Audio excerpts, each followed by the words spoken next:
Stargazing. If I were related to Maya Angelou, I'm not sure what I would do.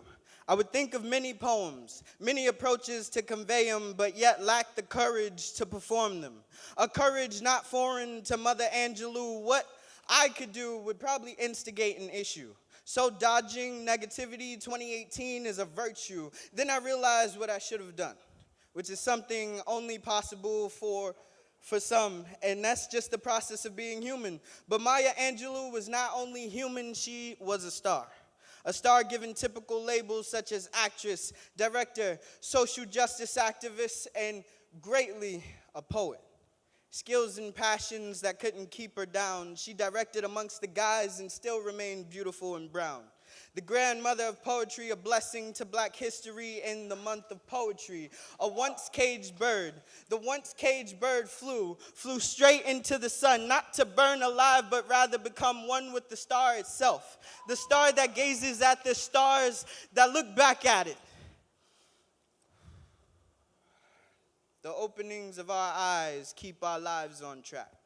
But Grandmother Maya knew that, along with how prejudice is a burden that confuses the past, threatens the future, and renders the present inaccessible. She knew that as Black people, we're presented as inaccessible while oppressors threaten our future by continuously confusing our past. But the future is now, and it consists of all things Black, brown, and minority.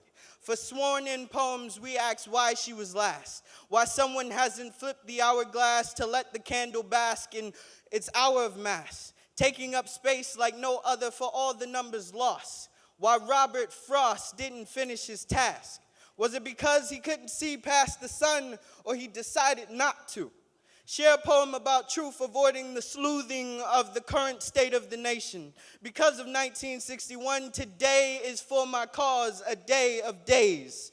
Dedication shortened in light of presence, but up to date in time's relevance. By character, by tongue, by native trait, heroic deeds were done. And by the example of our declaration, make everybody want to be a nation, we see how seriously the races swarm in our attempts at freedom and reform. See, our nation is deformed. First poetic address was short-lived and wasn't shared with the people equipped. The second, although for the nation its message appears to be unmentioned.